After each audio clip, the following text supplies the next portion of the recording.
You remember the sound before you remember the food. The low hum of conversation, ice clinking against a rocks glass, and somewhere behind the swinging kitchen doors, the hard sear of a ribeye hitting cast iron at 600 degrees. The Steakhouse was never just a restaurant. It was where your father took your mother on their anniversary and where a promotion got celebrated with a bottle of wine you could not pronounce. Number 19 on this list required 2 people and a carving knife brought to the table on a silver cart. And number 8 started in a Parisian kitchen but became something no French chef would recognize. These suppers did not just disappear from menus, they disappeared from American life. So hit subscribe, because here are 30 beloved steakhouse suppers that vanished from America forever. Number 30. Shrimp cocktail. Not the grocery store ring on a plastic tray. The Steakhouse shrimp cocktail arrived in a silver bowl packed with crushed ice, and the shrimp hung over the rim like they were posing. 5 or 6 jumbos, each one the size of your thumb, cold and firm and already peeled. The cocktail sauce was made in-house with fresh horseradish that cleared your sinuses before the first bite. You paid $4 or $5 for it in 1972, which felt like real money. But it set the tone for everything that followed. It told you this place took appetizers seriously. Most steakhouses today skip it entirely or bury it inside a fried sampler platter. Number 29. Steak Diane. The waiter rolled a cart to your table with a portable burner, a copper pan, and a bottle of cognac. He pounded a thin filet flat, seared it in butter, and built the sauce right in front of you. Worcestershire, Dijon, shallots, a splash of cream, and then the cognac hit the hot pan and a column of blue flame jumped 2 feet in the air. The whole dining room turned to watch. That was the point. Steak Diane was half cooking and half performance, and the waiter who made it was part chef, part showman. By the 1990s, the tableside carts were gone. Insurance costs and open flame regulations killed the theater long before the taste went anywhere. Before I go further, for the folks who want all of this in one place, I put together the Vintage Recipe Guide. It is a collection of more recipes like these, the kind your family used to make and the kind most cookbooks forgot. You can find it on my website, vintagelifestyleusa.com. I will not push it again. If you want it, it is there. Now, back to the list. Number 28. French onion soup, the steakhouse kind. This was not the bowl you get at a chain restaurant with a single slice of bread floating on top. The steakhouse version came in a deep ceramic crock with dark brown broth made from real beef stock that had been simmering since morning. The onions were cooked so long they dissolved into the liquid. On top sat a thick round of toasted bread buried under a cap of melted Gruyere that stretched a foot when you broke through it with your spoon. Some places ran it under the broiler until the cheese blistered black at the edges. A first course that could have been the whole meal. Number 27. Oysters, Rockefeller. Antoine's in New Orleans invented this dish in 1899 and never released the real recipe. Every steakhouse in America made its own version anyway. Half-shell oysters topped with a green mixture of spinach, butter, herbs, breadcrumbs, and a splash of Pernod, then broiled until the edges bubbled. They came on a bed of rock salt, so the shells would not tip. The name came from John D. Rockefeller, not because he ate them, but because the sauce was so rich they needed the wealthiest man in the country to describe it. You ordered a half dozen before your steak and felt like you were doing something sophisticated. Most people under 50 today have never seen one. Number 26. Caesar salad made tableside. A waiter stood over a big wooden bowl and built the whole thing from scratch. He crushed garlic into the bottom, whisked in anchovies and a raw egg yolk, squeezed lemon juice, drizzled olive oil, and tossed the romaine by hand. He cracked black pepper over the top and shaved real Parmesan, not the stuff from a green can. The croutons were fried in butter that afternoon. The salad was invented in Tijuana in the 1920s, but the American steakhouse turned it into a ritual. Waiters who made it well were minor celebrities. Customers requested them by name. Pre-made dressing and a squeeze bottle killed everything that made it special. Number 25. Escargot in garlic butter. 12 snails in a ceramic plate with 12 little wells. each one swimming in melted butter loaded with garlic and parsley. You pried them out with a tiny fork and soaked up the butter with torn pieces of crusty bread. The whole table smelled like a French kitchen. Most people who ordered them had no idea they were eating land snails, and the ones who did know pretended not to. Escargot was the appetizer you ordered when you wanted to prove you belonged at a place with cloth napkins and a wine list thicker than the phone book. The French restaurants had been serving them for decades, but the American steakhouse made them feel less intimidating and more like an adventure. By the early 2000s, they had quietly disappeared from most American menus. The steakhouse was never really about the steak. That sounds wrong, but anyone who ate at one in the 1960s or 1970s knows exactly what it means. The steak was the anchor, the reason you walked through the door, but what kept you coming back was everything surrounding it. The lighting was low enough that you could not read the menu without squinting. The booths were deep, and the leather was cracked in exactly the right places. Your waiter remembered your drink by the second visit. He remembered how your wife liked her filet. That kind of memory was earned by someone who had worked the same dining room for 20 years. The chains that replaced these places could replicate the steak. They could not replicate the man who brought it to your table. Number 24. Lobster Thermidor. A whole lobster split in half, the meat pulled out and chopped, mixed with a cream sauce flavored with mustard, egg yolks, and white wine, then stuffed back into the shell and browned under a broiler. The shell itself was the serving dish. It arrived at your table looking like it had come out of a painting.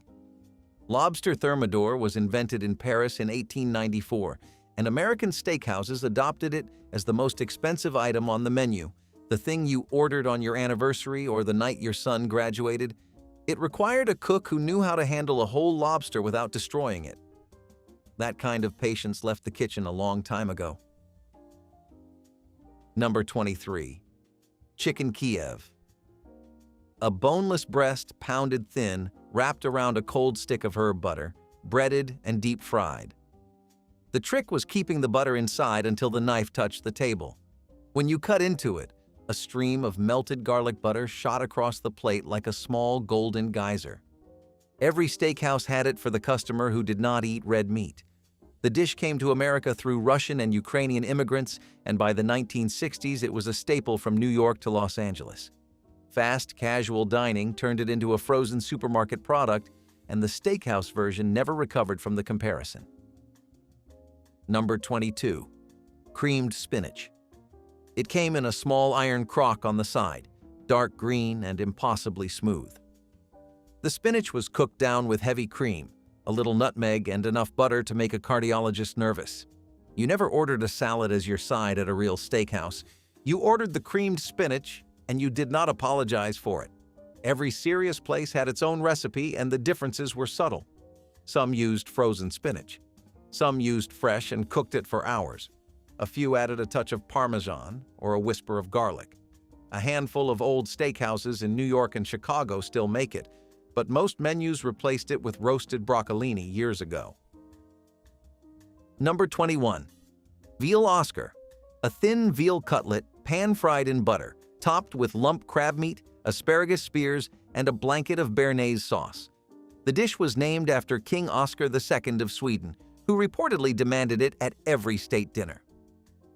American steakhouses served it as the dish that proved a kitchen could do more than grill beef. Veal fell out of favor when animal welfare campaigns made it uncomfortable to order. The crab meat got expensive. The béarnaise required a cook who could hold an emulsion without breaking it. All three problems hit at once, and Veal Oscar vanished from menus across the country. A dish that once proved a steakhouse kitchen had sophistication became too expensive, too controversial, and too difficult to find anyone willing to make it right. Number 20. Beef Wellington. A thick, center-cut tenderloin seared on all sides, wrapped in a layer of mushroom duxelles and pâté, then sealed inside puff pastry and baked until the crust turned golden. Cutting into it was an event. The pastry cracked, steam escaped, and inside sat perfectly pink beef, surrounded by a ring of dark mushroom. The dish required precise timing because the pastry and the beef needed to finish at the same moment. Overcook the beef waiting for the pastry, and you ruined an expensive piece of meat. Undercook the pastry to save the beef, and your customer got a soggy blanket. Most kitchens could not pull it off consistently, which is exactly why the ones that did became famous for it. Number 19. Chateaubriand for two. This was the dish that turned a dinner into an occasion. A thick cut from the center of the beef tenderloin, sometimes 2 inches thick, sometimes closer to 3, roasted whole and brought to the table on a silver platter.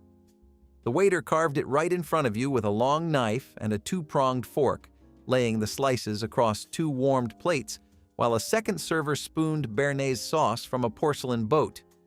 You did not order Chateaubriand alone.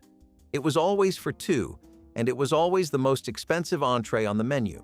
In the 1960s, a Chateaubriand at a good New York steakhouse ran roughly $15 to $20, which was close to a full day's wages for most working Americans.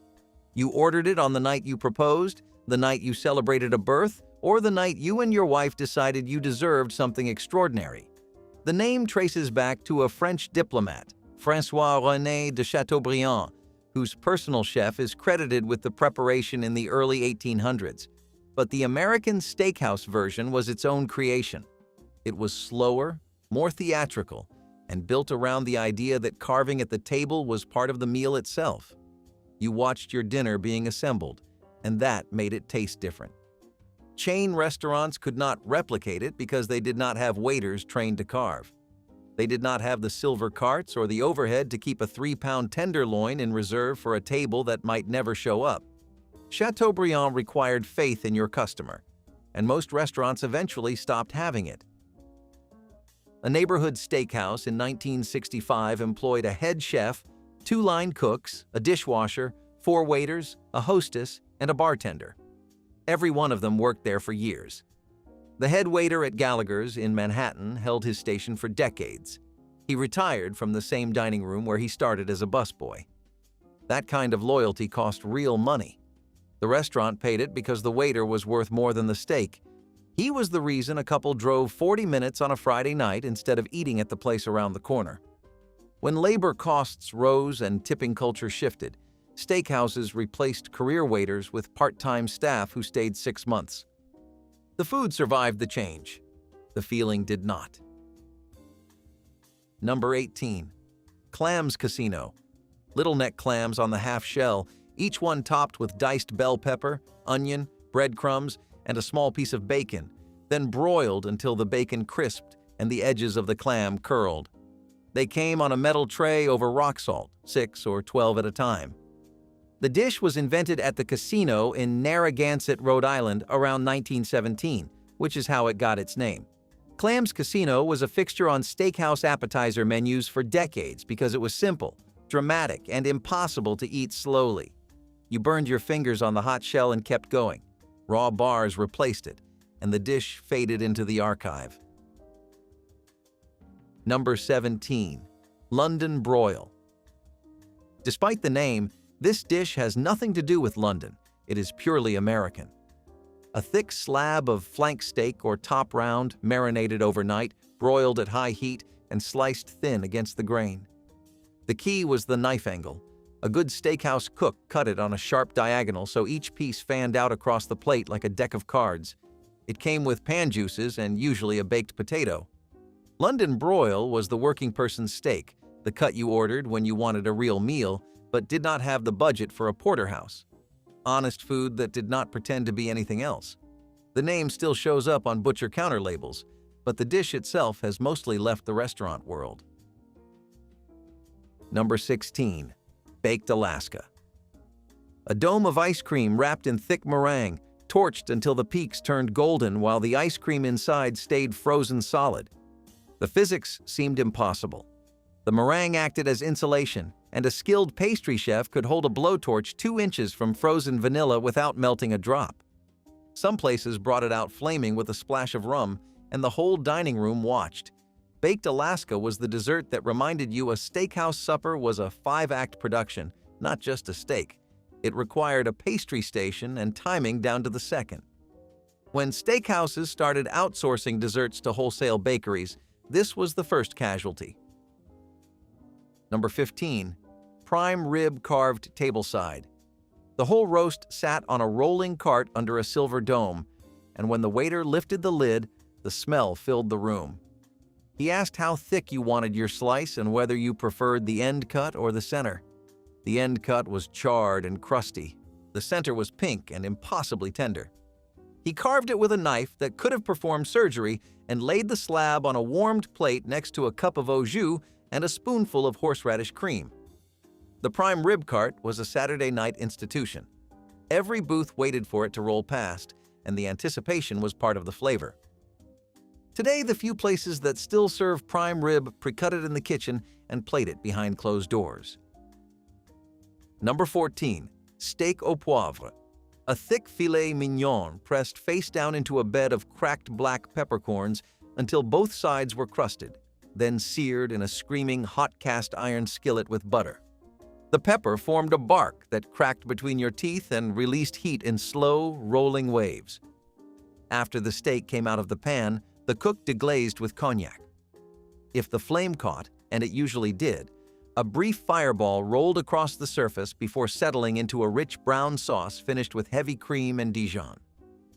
The dish arrived in American steakhouses through French fine dining in the 1930s, and by the 1960s it was on the menu at every serious establishment from the Stockyard Inn in Chicago to Peter Luger in Brooklyn. What made it unforgettable was the contrast. The peppercorn crust was aggressive, almost biting, but the cream sauce was smooth and deeply rich.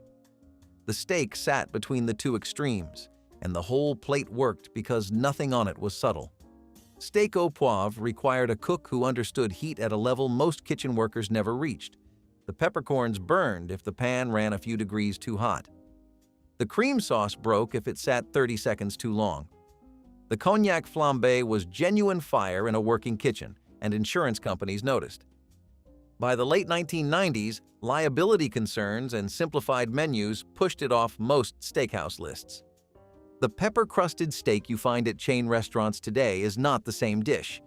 The original was a controlled explosion on a plate, built by a cook who had done it 1,000 times and still watched the flame with both eyes open. Number 13.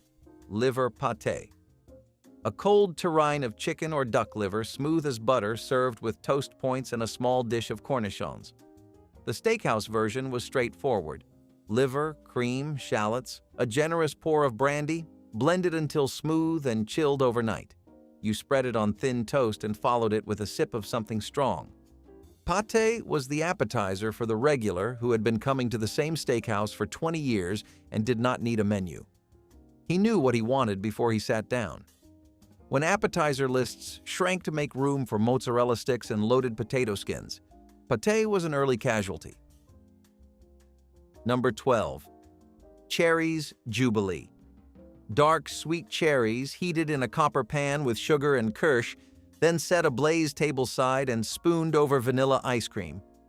The fire was the show, but the taste was the reason people ordered it twice. Warm cherries and syrup melting into cold ice cream created a contrast of temperatures that no shortcut could replicate. Auguste Escoffier created the dish in 1897 for Queen Victoria's Diamond Jubilee, and by the 1950s, American steakhouses had adopted it as the dessert that proved a kitchen had range beyond a grill. Like Steak Diane, it needed a tableside cart and a server comfortable with live flame. When the carts disappeared, Cherries Jubilee went with them. Going out for a steak used to mean changing your clothes. Men wore sport coats. Women put on earrings. Children were told to sit still and use the right fork. The dress code was never written on the door. Everyone understood that the steakhouse was a place where you showed up looking like you cared.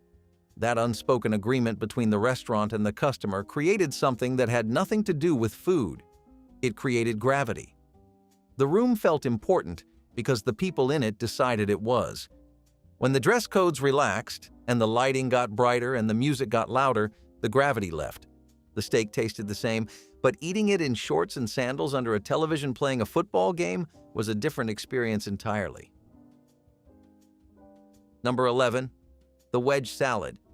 A quarter head of iceberg lettuce, cold and crisp, drenched in thick blue cheese dressing with crumbled roquefort, diced tomato, chopped red onion, and crispy bacon scattered across the top. You attacked it with a knife and fork and ended up with blue cheese on your chin. The wedge was the steakhouse appetizer for the person who wanted to feel virtuous before ordering a 20-ounce strip steak. Food writers spent decades mocking it as unsophisticated, as if simplicity were a crime. The iceberg had no pretension and no apology, and that was exactly why people loved it. Somewhere in the 1990s, the mixed green salad with balsamic vinaigrette replaced it on most menus, and the steakhouse lost one of its most honest appetizers. Number 10. Veal piccata.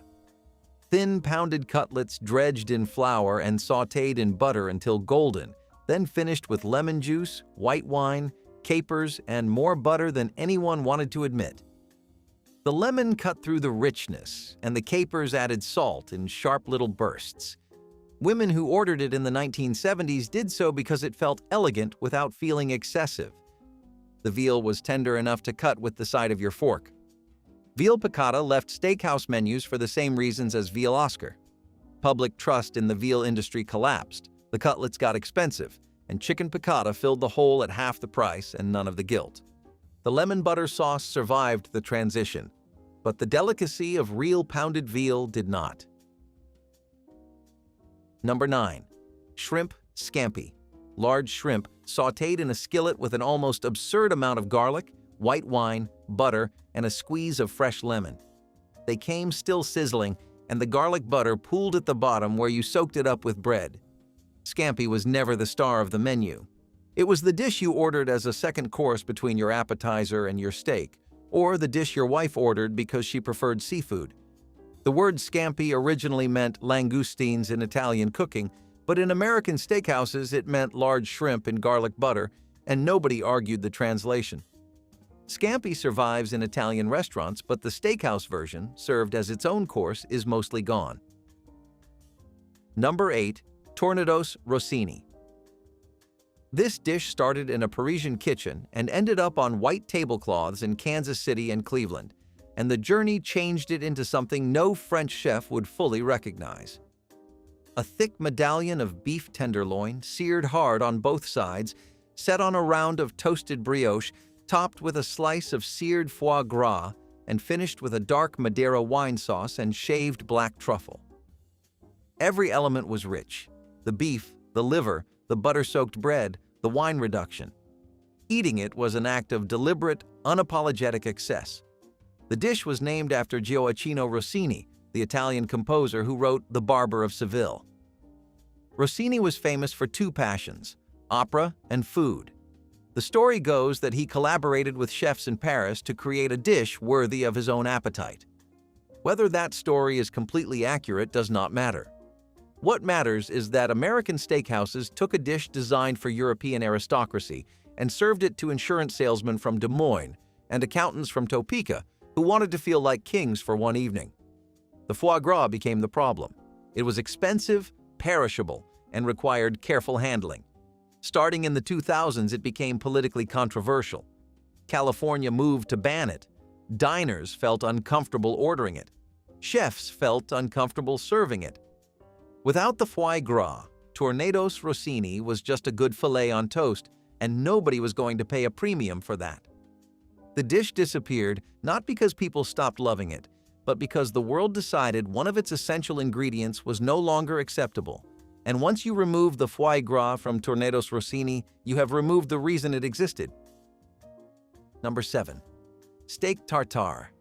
Raw beef, hand-chopped with a knife, mixed with capers, minced shallot, Dijon mustard, Worcestershire sauce, and a raw egg yolk sitting in a well on top.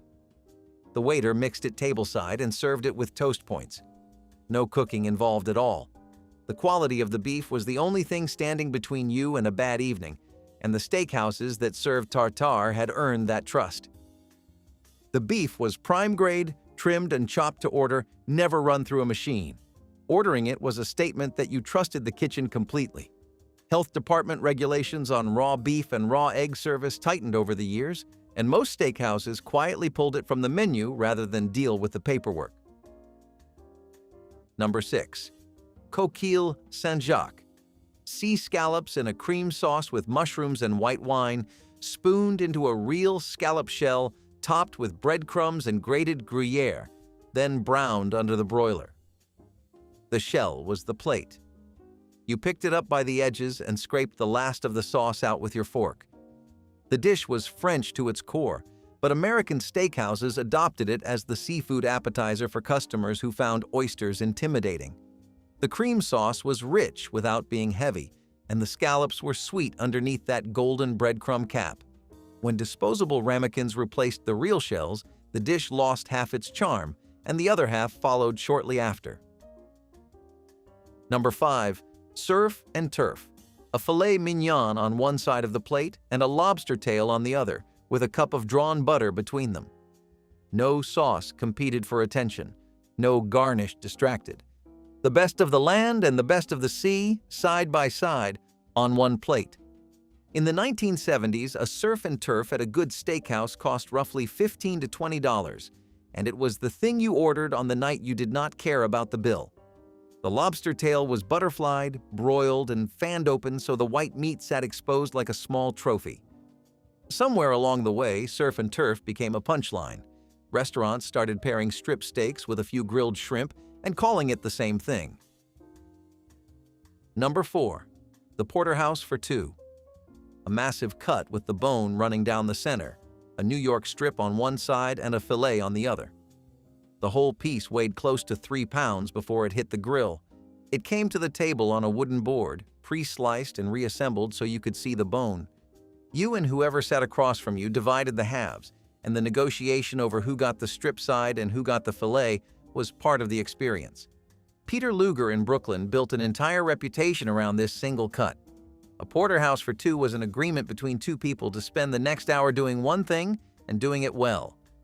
Most steakhouses today serve individual portions, and the shared cut, along with the conversation that came with it, is gone. Number 3. The Delmonico steak. Nobody fully agrees on what cut it actually is. Some say boneless ribeye. Others say bone-in strip. Delmonico's restaurant in New York, which opened in 1837, served a thick, well-marbled steak under that name, and every steakhouse in the country eventually borrowed it. The name meant something beyond the cut. It meant a steak that was dry-aged, thick, and cooked with nothing but salt, pepper, and extreme heat. A Delmonico did not need sauce or toppings. It needed a grill that had been burning for hours and a cook who knew when to pull it. The original Delmonicos closed and reopened so many times that the dish became an orphan. Everyone claimed it. Nobody owned it. The name survives on a few menus, but the standard behind it does not. Number 2. Rack of lamb with mint jelly, a full rack, bones Frenched and crossed at the top like a crown, roasted until the meat was pink at the center and charred on the outside. It came to the table standing upright on a round platter with a small bowl of bright green mint jelly alongside it.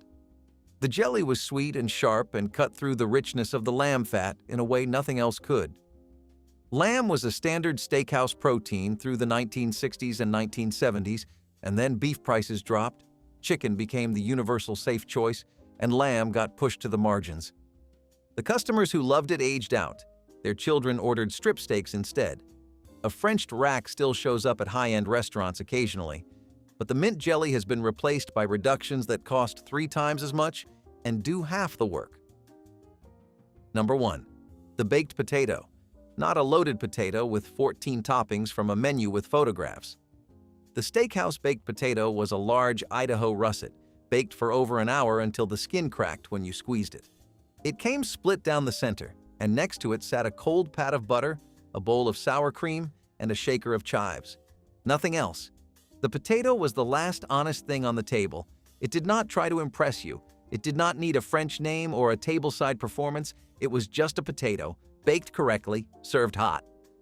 And it was the side dish that made everything else on the plate make sense.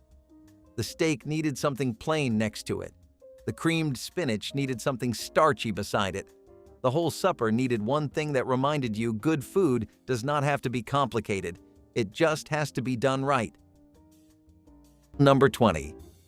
Cracklin' cornbread with a mess of greens. When a hog was butchered in late fall, nothing went to waste. The skin and the fat were cut into small pieces and rendered in a big iron pot over an open fire. What came out were cracklings, golden brown nuggets of pork that were crispy on the outside and impossibly rich on the inside. Those cracklings went straight into the cornbread batter. You mixed your cornmeal with a little flour, buttermilk, an egg if you had one, a pinch of soda, and a generous handful of those cracklings. Then you poured the batter into a screaming hot skillet greased with lard and baked it until the top cracked and the edges turned dark brown. That cornbread was heavier than the regular kind, saltier, with little bursts of pork flavor in every bite. You could hear the cracklings crunch when you bit down. On the side, there was always a mess of greens. Turnip greens, mustard greens, creasy greens, whatever was growing along the fence or in the garden. You cooked them low and slow in a deep pot with a piece of smoked jowl and a splash of vinegar. They cooked down to a fraction of their original size. A whole bushel of raw greens barely filled a serving bowl. You tore off pieces of cornbread and dragged them through the pot liquor pooled on your plate. The combination worked because the cracklings brought salt and fat and crunch, and the greens brought iron and bitterness and depth. One without the other was fine. Together, they were something worth sitting down for. In a lot of homes, this was Saturday supper from November through March. The cracklings made that cornbread feel like a feast, even when there was not a single other thing on the table. Number 7. Mock oyster stew. Coastal New England grandmothers in the 1920s and 30s had the real version with fresh shellfish, but inland farm wives in Kansas and Nebraska had never seen an oyster in their lives. They used canned salsify, sometimes called oyster plant, which tasted faintly briny when boiled. Slice the salsify into coins. Drop them into a wide pan with 2 cups of whole milk, a knob of butter, a few grains of salt, and a few grindings of pepper. Heat slow until the milk barely steamed. 12 minutes total. A handful of crushed oyster crackers floated on top of each bowl. The whole supper came together for next to nothing in 1936 and tasted enough like the ocean to satisfy a homesick prairie woman. Number 22. Oyster stew. It is hard to believe now, but there was a stretch of years when oysters were so plentiful and cheap that they counted as poor folks' food. Up and down the East Coast, a bowl of oyster stew was a common supper. Just oysters gently warmed in milk or cream with butter and a little pepper, ready in minutes. Irish Catholic families leaned on it for meatless nights and made it their Christmas Eve tradition, and from there it spread across the whole country. A boarding house near the water could set out a steaming tureen of it for almost nothing and call it a feast. Old cookbooks from before the Second World War were stuffed with oyster recipes because the shellfish were everywhere. Then the beds got fished out, the price climbed, and oysters turned into a treat for special occasions. Most younger people have never tasted a real oyster stew. It went from everyday supper to forgotten luxury in a single lifetime. Number 18. Brown beans and fatback. Brown beans were not the same as pintos. They were smaller, darker, and they had a deeper, earthier taste. In parts of Virginia and North Carolina, brown beans were what people grew because pintos did not do well in that particular soil. You cooked them the same way, sorted, soaked, simmered all day with a thick slab of fatback buried in the pot. Fatback was pure pork fat, no meat on it at all, scored with a knife so the salt could seep into the beans. By evening, those beans were so soft they fell apart on the spoon. You served them in a bowl with a wedge of cornbread and that was supper. The taste was earthier and deeper than pintos, and the people who grew up on brown beans will tell you they are the superior bean without hesitation. Number 6. Skillet hamburger pie. This was the pot that stretched a single pound of ground beef across 5 plates and a packed lunch. Brown the meat in a deep iron pan with 1 chopped onion. Drain off the grease into the tin can on the stove. Stir in a can of cut green beans straight from the cellar and a can of cream of mushroom soup. Spread the meat flat in the pan. Heap a bowl of mashed potatoes over the top, edge to edge. Slide the whole pan into the oven for 20 minutes until the potato peaks browned. Cut into wedges like a real pie. One slice for each child, one for the husband, one wrapped in waxed paper for the lunch pail next morning. Number 20. Scalloped potatoes and ham. This was the dish a landlady made when she needed to feed everyone from one pan and have it stretch. Thin slices of potato got layered in a baking dish with flour, salt, and milk, then dotted with whatever scraps of ham were left from an earlier meal. An hour in the oven turned it into a bubbling, golden, creamy supper that smelled like home from the front porch. A little leftover ham flavored the whole thing, so a few ounces of meat fed a crowd.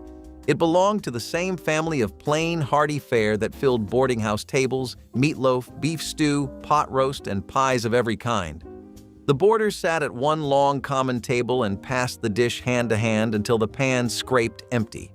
It was warm, cheap, and deeply satisfying, the kind of food that made a rented room feel a little less lonely.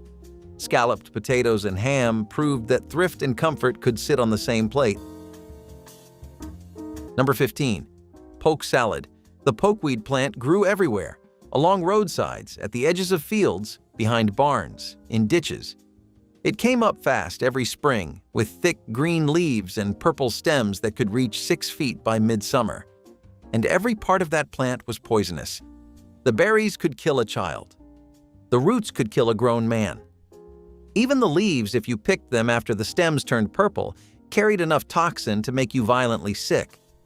But people ate it anyway, because in April, when the garden was bare and the cellar was running low, those young poke shoots were the first green thing out of the ground.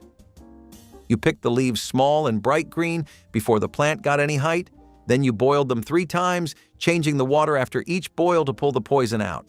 3 full boils, 3 full drains. After the 3rd one, you squeezed the greens dry, chopped them up, and fried them in bacon grease with scrambled eggs. That was poke salad. Some called it poke salette, from the old French word for cooked green dish. The taste was somewhere between spinach and asparagus, earthier, with a bitterness the bacon grease smoothed out. Communities across eastern Kentucky and southwest Virginia held poke dinners in church basements every spring. The older women taught the younger ones which leaves to pick and which to leave alone. One wrong choice could send you to the hospital. People trusted their mothers and their grandmothers, and they ate that plant for generations without a second thought. Tony Joe White wrote a song about it in 1968. He called it Poke Salad Annie, and it became a hit because millions of people in the rural South knew exactly what he was singing about. That plant was groceries when there were no groceries, and the women who cooked it knew the line between supper and poison by heart. Number 11. Frito Pie Skillet. The Frito-Lay publicity team served Fritos chili pie to the Dallas Dietetic Association in 1949, and the recipe ran on millions of red and yellow bags in 1962. Heat a can of chili, pour it over a pile of corn chips, top with grated cheese and chopped onion. By the late 60s, working mothers in Texas, New Mexico, and Oklahoma were making the skillet version on weeknights when nothing else was thawed. Brown a half pound of ground beef in her seasoned pan. Stir in a can of pinto beans and a small can of tomato sauce with a shake of chili powder. Pile a bag of Fritos right on top of the simmering chili. Cover with a fistful of shredded cheddar. Lid on for 2 minutes to melt the cheese. Spoon it straight from the pan onto 5 plates. Number 19. Corned beef hash. Nothing got wasted in a house run on a tight budget, and hash was proof of that. The morning after a boiled dinner, the cook took the leftover corned beef and potatoes, chopped them fine, and pressed the whole mess into a hot, greased skillet. She let it sit until a dark crust formed underneath, then flipped it in pieces so the crispy bits got spread all through. Sometimes a fried egg went on top, and that turned a plate of scraps into something a hungry man looked forward to. It was the second life of last night's supper, and it cost the landlady nothing at all. Boarders learned that the crust was the whole point, and the ones who got the corner pieces counted themselves lucky. For decades, this was how working families squeezed 2 meals out of 1 piece of meat. The tinned version still sits on shelves, but the real skillet hash, made from honest leftovers, has mostly disappeared. Corned beef hash was frugality you could be proud to serve. Number 25. Killed lettuce. You pulled the leaf lettuce straight from the garden, washed it, and piled it into a big bowl. Then you fried up some bacon, and when the grease was popping hot, you poured it right over the leaves. They wilted down to almost nothing. A splash of vinegar went in next, maybe a pinch of sugar to cut the sharpness. Some families crumbled a hard-boiled egg on top. Others added sliced green onions from the yard. That was the whole supper on a hot night in June. I have talked to people who moved away from the mountains 50 years ago, and killed lettuce is still the thing they miss most. The store-bought kind in a plastic bag does not come close to what came out of that garden. Number 1. Skillet sausage gravy and biscuits. This was the supper a Southern grandmother made on the worst nights, when she had been on her feet since 5 in the morning and could not face one more minute of fuss at a stove. Brown a half-pound of breakfast sausage in her iron pan. Sprinkle a heaping tablespoon of flour over the meat. Stir it into the grease until the flour turned the color of sand. Pour in 2 cups of whole milk. Whisk slow until the gravy thickened around the bits of sausage. Salt and a hard crank of black pepper. Drop spoonfuls of buttermilk biscuit dough right onto the simmering gravy. Lid the pan and walk away for 12 minutes. The biscuits steamed open and turned fluffy on top. 1 pan, 1 spoon. She sat down with a plate of it in her own chair at the head of the table, and for the first time since the rooster crowed, nobody was asking her for anything. Number 18. Stewed tomatoes over bread. Here is a supper that turned almost nothing into a warm, filling plate. Canned or fresh tomatoes were simmered down with a little onion, thickened with flour, and sweetened just a touch. Then tossed with torn squares of day-old bread until the bread soaked up every bit of the juice. Some cooks baked it like a savory pudding. Others spooned it hot over mashed potatoes, rice, or grits. Either way, it stretched a few tomatoes and the heel of a loaf into a dish that fed the whole table for pennies. It used up stale bread that would otherwise have gone to waste, which mattered when every crumb was counted. The taste was sweet, tangy, and comforting on a cold evening. Younger folks today have never even heard of it. Stewed tomatoes over bread was poverty cooking at its most clever, and it never let anyone leave the table hungry. Number 22. Fried ramps and potatoes. Every spring when the snow melted off the north-facing slopes, the ramps came up. They grew wild under poplar trees in the rich bottomland, and people dug them by the sackful. The smell was somewhere between garlic and onion, but stronger than both. You sliced the bulbs thin, chopped the green tops, and fried everything in a cast iron skillet with diced potatoes and bacon grease. The ramps turned sweet when they hit the heat. The potatoes crisped around the edges. In towns like Richwood, West Virginia, there were ramp suppers at the fire hall every April. You could smell who had been eating them from across the parking lot. Nobody cared. That was the price of spring, and it was worth paying. Number 4. Skillet pork chops and apples. The pairing was already cemented in American kitchens by the mid-1800s, with a recipe for pork chops and applesauce running in Good Housekeeping in 1893 and another in Fanny Farmer's Boston Cooking School cookbook in 1896. German immigrant farm wives in Pennsylvania, Missouri, and the Ozarks made it in one pan because the orchard ripened the week the hogs were slaughtered. Brown 4 thin pork chops in her iron pan with a spoonful of lard. Lift the chops out, slice 2 tart apples into thick rings, drop them into the pork fat, and let them caramelize for 4 minutes. Lay the chops back over the apples. Lid on, lowest flame, 12 minutes. The apples broke down into a sauce. The chops finished tender. Number 24. Creamed chipped beef on toast.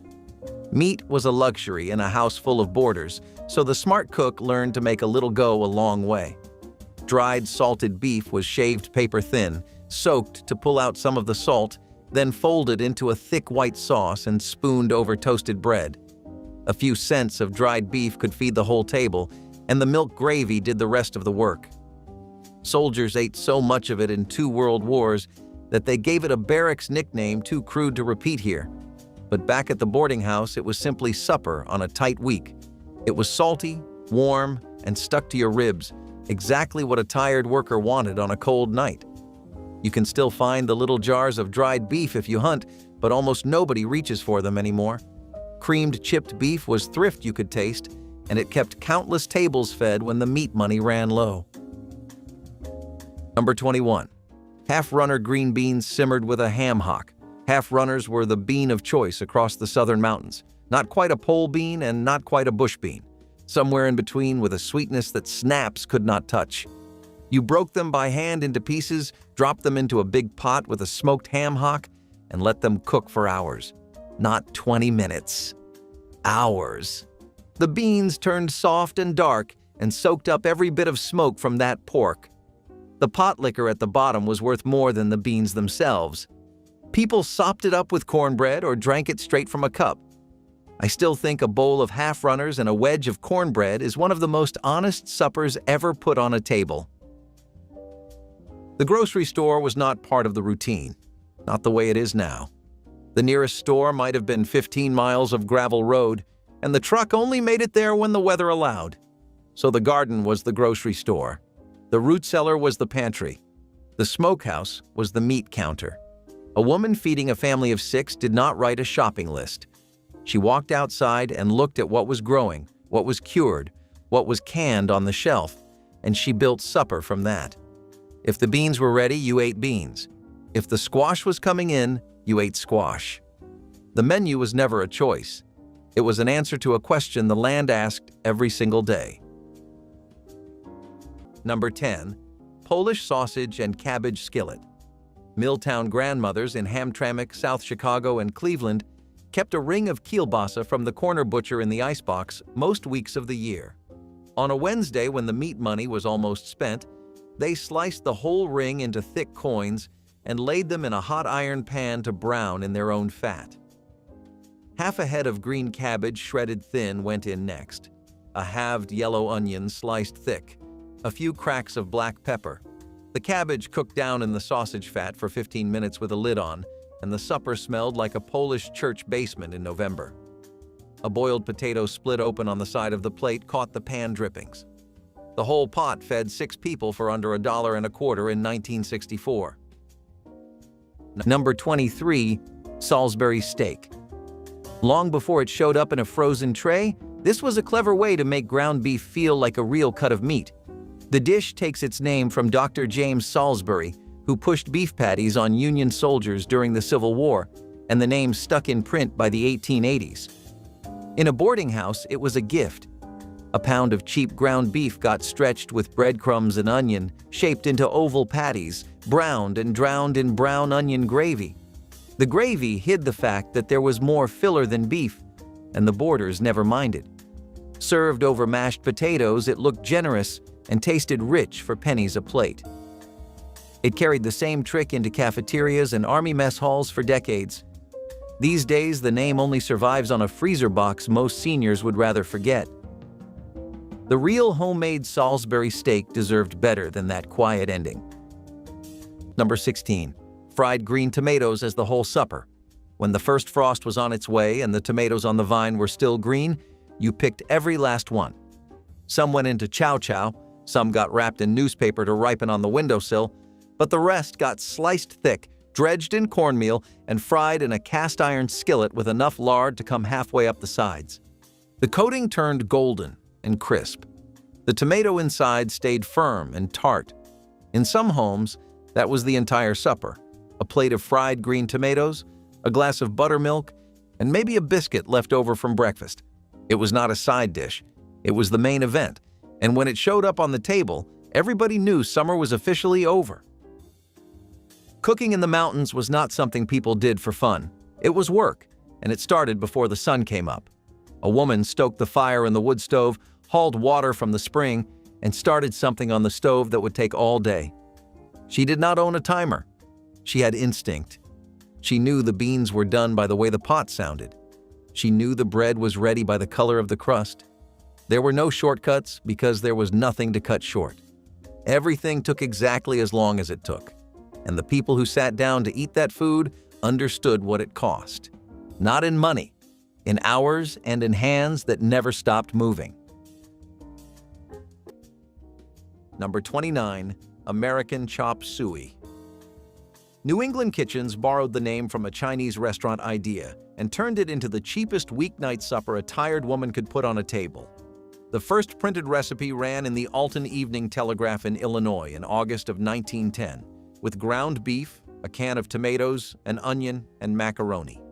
By the 1950s, Milltown wives in Massachusetts and Rhode Island were cooking it on Friday paydays when the meat budget was already spent. 1 pound of Hamburg browned in her seasoned pan. A chopped onion went in next, then a can of tomato sauce and a box of elbows that cooked right in the same pot. 40 minutes from coat hook to table. The leftovers went into a lunch pail wrapped in waxed paper, and nobody complained because nobody had anywhere else to be. Number 21, liver and onions. Mention it today, and half the room makes a face, but in the boarding house era, this was treasured because it was both cheap and filling. Liver was one of the least expensive things at the butcher, often the part nobody else wanted, so the landlady could buy plenty of it. She sliced it thin, dusted it in flour, and seared it fast in a hot pan, then buried it under a heap of onions cooked slow and sweet in the drippings. The onions did the heavy lifting, turning a plain organ meat into something glossy and savory that clung to a pile of mashed potatoes. It gave hard-working bodies real iron and strength, which mattered when the day was all heavy lifting. Children of that time learned to clean their plates whether they liked it or not. Now it has slipped off nearly every menu in the country. Liver and onions fed strong workers cheaply, and few dishes worked harder for the money. Number 23. Soup beans with chow chow. Soup beans meant pinto beans, and in Appalachia they cooked all day. You sorted them the night before, picking out the rocks and the shriveled ones. Soaked them overnight, drained them in the morning, and set them on the stove with a chunk of salt pork. By supper time, the house smelled like something sacred. The chow chow came out of a mason jar, bright and tangy, a pickled relish made from the end of the garden. Green tomatoes, cabbage, onions, and peppers, all chopped fine and put up in late summer. You spooned it right on top of those beans. The sweet and sour cut through all that rich, smoky pork flavor in a way that made every bite different from the last. Number 8. Skillet Spam Hash. Hormel started canning Spam in 1937 in Austin, Minnesota, and by 1944 the company was shipping 15 million cans a week to American troops in the Pacific. When the boys came home, they wanted the taste of the chow line on a Saturday night, and their mothers and young wives obliged. Dice a half can of Spam into rough cubes on the wooden board, brown them hard in her iron pan until the edges caramelized and the kitchen smelled like the inside of a mess tent. Add a chopped cold boiled potato. Add a yellow onion diced fine. Press the hash flat. Let it crust on the bottom for 4 minutes without touching it. Flip the slab once. Crust the other side. Crack 2 eggs right onto the top. Lid on, 3 minutes. Hawaiian grandmothers cooked the same hash on Sundays after church and called it home. Number 15. Stewed prunes. To modern ears, this sounds more like medicine than dessert, but on a boarding house table it was the sweet, gentle finish to a heavy meal. Drying plums was a cheap way to keep summer fruit through the long, cold months, so a sack of prunes sat in nearly every pantry. The cook soaked them, then simmered them slow in a little water with sugar until they swelled up soft and syrupy. Spooned warm into a bowl, sometimes with a splash of cream, they cost next to nothing and rounded off supper with something sweet. They turned up at breakfast too, beside the oatmeal, doing double duty the way every thrifty food did. For a generation that grew up before refrigerators, this was simply what dessert tasted like. Younger people today wrinkle their noses at the very idea. Stewed prunes were humble comfort, and they sweetened more hard winters than anyone bothered to count. Number 17. Squirrel and dumplings. A man with a .22 rifle and a steady eye could bring home enough squirrel for supper in half an hour. You skinned them, cleaned them, and simmered the whole pieces in salted water for a long time because squirrel meat gets tough if you rush it. Once the meat was tender enough to fall off the bone, you pulled it out, stripped the meat, and put it back in the broth. Then came the dumplings. Strips of dough made from flour, a little lard, and just enough water to hold it together. You dropped them into the boiling broth one at a time, and they puffed up and soaked in all that wild, gamey flavor. It was darker and richer than chicken and dumplings. It tasted like the woods themselves. Number 2. Skillet mac and cheese. Long before the blue Kraft box arrived in every grocery in 1937, American grandmothers were making mac and cheese on the stovetop in a single pan. Boil a half pound of dry elbow macaroni right in 2 cups of whole milk with a knob of butter and a hard shake of salt. Stir often. When the noodles softened 15 minutes in, the milk had thickened into a starchy sauce. Off the heat. Stir in 2 big handfuls of grated sharp cheddar from the brick wrapped in waxed paper in the icebox. The cheese melted in the residual heat. A crack of black pepper. That was supper for 4 children and a tired mother in one pan in 1953 with no oven heat in a hot July kitchen. Number 17. Welsh Rarebit. Despite the fancy-sounding name, this was a poor man's supper dressed up just enough to feel like a treat. A sharp cheese sauce, loosened with a splash of beer or milk and seasoned with mustard, was poured bubbling hot over thick slices of toast. That was the whole dish. Melted cheese on bread, but done right, it was rich and savory and surprisingly satisfying. For a boarding house cook, it was a blessing on a meatless night, because a small wedge of cheese and a loaf of bread could feed everyone. It came over from Britain and settled comfortably into American supper tables, where folks served it for a light evening meal or a late snack. It filled bellies without touching the meat budget at all. The dish slowly faded as cheaper convenience foods crowded it out. Welsh Rarebit was humble comfort that made a plain slice of toast feel like something special. Number 19. Catfish stew. The catfish came out of the creek, not the store. You caught them on trot lines or sat on the bank with a cane pole and a chicken liver until something pulled. Once you had a few good ones, you skinned them, filleted them, and cut the meat into chunks. The stew started with bacon grease in a Dutch oven. You fried onions and potatoes until they were soft, added water, dropped in the catfish, and let the whole thing simmer until the fish was flaky and the broth turned thick. Some people added a can of tomatoes. Others kept it plain. You ate it with cornbread and nothing else. That stew was thick enough to hold a spoon straight up, and the catfish gave it a sweetness you could not get from any other meat. Number 3. Ham and beans.